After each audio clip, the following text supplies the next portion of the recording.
With an action node selected, we can access the parameters for that node in the lower part of the UI.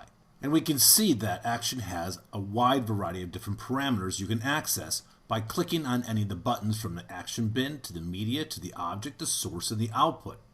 We know the action tool currently has two different layers available to it because of the outputs that we've created. And by default, action always has a default camera when you create an action node.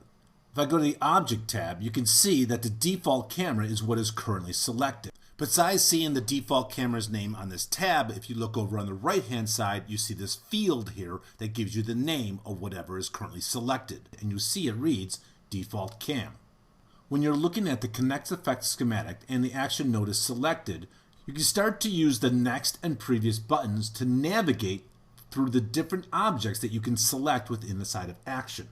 And as I click and navigate between the different axes that are available to us to the different images that are available to us based on the two layers that I've created, this isn't the most efficient way of selecting or accessing the elements that are inside the action module.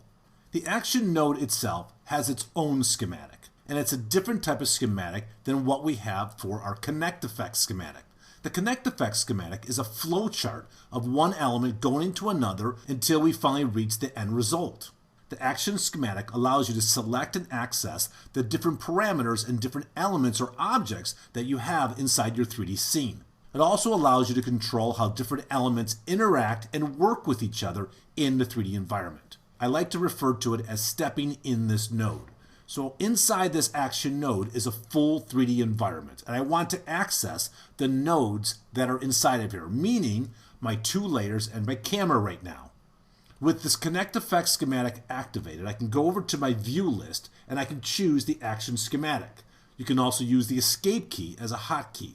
But when I choose this, we can see we have nodes that represent the different objects that we have inside of our 3D scene. First of all, we have our default camera, as I mentioned. And then we also have the axes that are applied to each individual layer when they are created. And we have the image source that is associated with that individual layer. The parameters below will change, again, very similar to the Connect Effect schematic. Whatever object I select, the parameters will change in the lower region of my UI to give me the parameters relevant to that selected object. So if I select the axis number 1, which is the axis for image number 1, you'll see in the bottom tab it reads axis 1, and I have all the parameters that are relevant to that individual axis. Also, by default, the image that is associated with that axis will be available to me over on the right-hand side. If I select axis number 2, you'll notice that the tab read axis number 2, and these parameters are relevant to that axis, and of course, image number 2 is now the active image that I can access on the right-hand side. You can rename any nodes very easily by selecting the node, and then the name field right over here, I can click in it to activate it. Then I can change or alter the name. So now you'll see in the schematic the name has been changed to Axis 2 Graphic. I could do the same for the image if I wanted to. If I select image number 1, I can rename this Image 1 City, and I can select the axis and also rename that Axis 1 City. You'll notice that all the tabs with the names that represent the selected objects and the name itself in the schematic will change accordingly. When the action tool is the selected and active tool, you'll notice you have an option to access the action bin. When I click on this, you'll see, again, we get a bin filled with different tools, but these are relevant to working in a 3D environment of action. Remember, we can access the Connect Effect nodes by clicking on the button that reads Effects Nodes. Now I have access to all the different tools that are relevant to working in Connect Effects. These tools are irrelevant when working inside the action schematic. If I disable that once again, you'll notice with the action bin selected, here are all the tools that are relevant to working in action. For example, if I want to add a light into my scene to relight the 3D environment, you have the light tool right here. Just for reference, the same hotkey works as far as focusing different nodes and tools inside the bin. Meaning, if I hit a letter on my keyboard, all the tools that start with that letter will be the ones that are highlighted. So I hit the L key, you'll notice the lens texture, the light, and the lens flare are the only tools that are highlighted. I can now pick up a light and drag and drop it into my schematic. Once I do, you'll see the node has been added into the schematic, and you'll now see an icon that represents the light itself. I can grab the light and start to manipulate and move it around inside of my scene. The action bin is still active down here inside the UI. I can click on the Object tab to access the parameters relevant to the selected object, and you'll see that Light 1 is the currently selected node. Once again, if I go back to the action bin and I want to access the object parameters for the light very quickly, I just double click on it. The lower UI will change and show me the object parameters for that selected light that I double clicked on. The light itself has several different parameters, such as its position, rotation, color, what type of light is it, its intensity, its spread, and so on. I would like to take this light back in Z space and light the entire scene. So I'll drag my Z positioner so that the light moves back into scene. I can manipulate my viewports or zoom in and out of the view to see the light icon. You can move your nodes around and organize them. Remember, this schematic is not a flow chart schematic, what Connect Effects is. This is an object selection and how each element will interact or affect each other in the action environment. For example, the default axes that are applied to the images, you'll see there is the connection line and an arrow indicating the flow of the control, meaning this axis is a parent of this image. Right now, each individual axis allows me to control the individual image. For example, with the axis for the graphic selected, if I start to scale this down or manipulate it with the parameters down below, I'm going to be affecting the image based on the adjustments I'm making to this axis. Let me undo that. If I select the axis for the city and do the same thing, obviously I'm going to affect the image that is the background city. Let me undo that. I can rotate the axis scene. You have full transformation in the 3D environment with the axes that you apply. If I wanted to create a parent axis that would affect both these axes, I can do so by going back to my action bin. You'll see over here I have an axis node. If I drag that out and drop it, you'll notice right now it is not connected to anything. I can bring my cursor to the very edge of the axis and click and drag away, and you'll see a connection line is now being drawn off of it. And if I drop it on this axis, it is now connected. You'll see this is now the parent of this axis. I can disconnect this in the same way as I do inside the Connect Effects. By clicking and dragging across a connection line, you'll see that we can create the cut. In the action schematic, if I want to use the auto link option by holding a hotkey, it is the Shift key in action. If I hold the Shift key down and I take one node and touch or kiss the other node, I can make the connections. So now I've clicked on both these nodes, and now axis number 1 is parent of both of these. With this axis selected, if I scale or manipulate, you'll see both the image of the Paris graphic and the city are now manipulated and being scaled.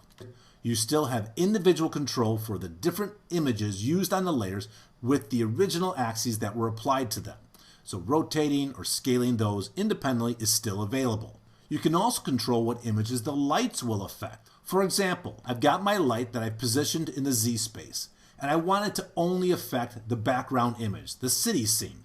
Over where it reads Tools, if I click, you'll see a wide variety of tools that you can access. Going up to the top, you'll see one that's called the Light Link. The Shift L is the shortcut to access that. When I choose that, you'll notice my cursor changes to a different icon. And now, if I go to my light and I drag off of the light, you'll see there is a blue line that I'm drawing off of this node. And if I drop it onto the image 1 city, it's now going to affect only that image.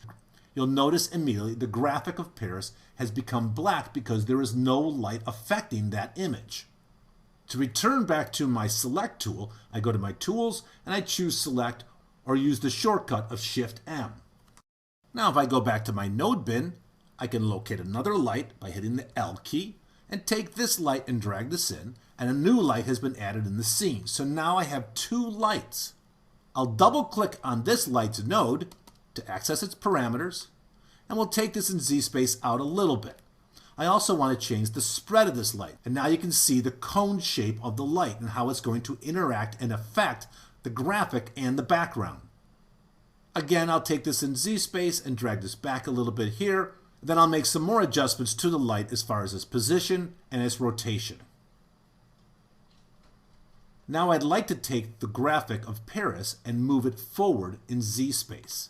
Now I want to manipulate the image 1 city. So if I select that, this is now the active parameters. I would like to bend this image. So under the surface controls for image 1 underscore city, where it reads flat, I'll expand this and I'll choose bicubic.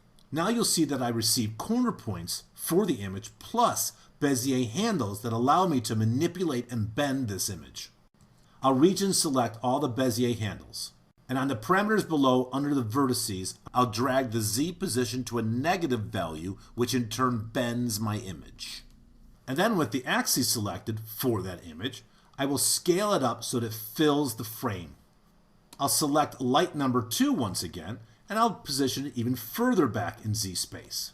Now I would like to have this light that I've created, light 2, have shadows being cast from the graphic reading Paris onto the backplate. To do that, I'm going to go to my Action Node bin. My light is selected. I'll come down to my bin and I'll locate the Shadow Cast tool. With that light selected, I can just double click on it inside the bin and you'll see that it is automatically attached to the light.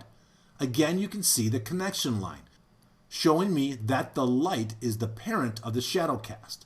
And if we want to access the Shadow Cast parameters, I double click on them and the Shadow Cast parameters become available. Now I can soften the shadows, and controlling the intensity of the light is obviously going to affect the shadows.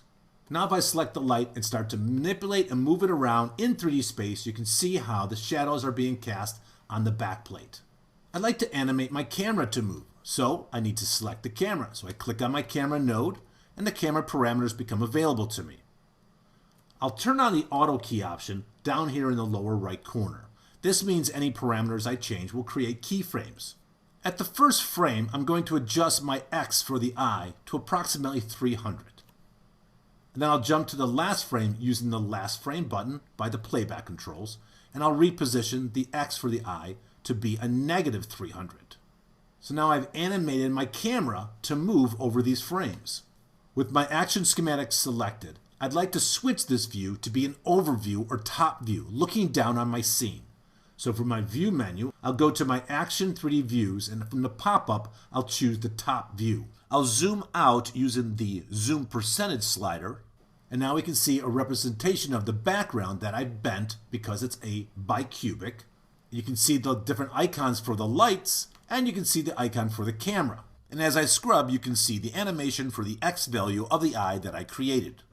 What I'd like to have is my backplate, the city scene, always following the movement of the camera. I want to go back to my schematic view, so I'm going to hit the Escape key with the top view selected. Just as with the lights, we can control what the light affects. We can also control what an axis is doing based on the movement of the camera with what's called a Look At tool. So once again, I go to my tool flyout, and this time I'll use the Look At tool. Then I'll click on the original axis that was created when we created a layer for the city image, and drag away, and you'll see now I have an orange connection line. When I bring it to the camera and drop it, you'll notice in the player the image snapped to look at the camera. Now if I scrub my playback, we can see that the camera is still moving, but the back plate is now going to always look at the camera. I'll return back to my Select tool, and let's switch this view to be a top view once again. So I'll go back to the Action 3D Views, and I'll choose Top. Now we can see that the backplate, our city image, is moving with the animation of the camera so that it is always looking directly at the camera. I'll hit the Escape key again to go back to my schematic. If I select Axis 2 underscore graphic, I want to create some keyframes for this also. So I'm at the first frame and Auto Key is on. I'm going to move it closer to the camera, but by doing so, I would like to have the light move with it. So let me undo that for a second by using Command Z.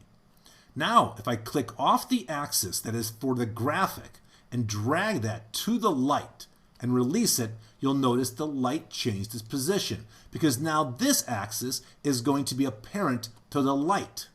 And with this axis selected for the graphic, if I start to move or manipulate the Z position for this, you'll notice that the light is going to follow suit and move with it because it is now a child of this axis. So this is just a quick look at the Action Schematic view and how the nodes allow you to not only select the different objects to access their parameters, but how you can build relationships between the different elements in the 3D environment.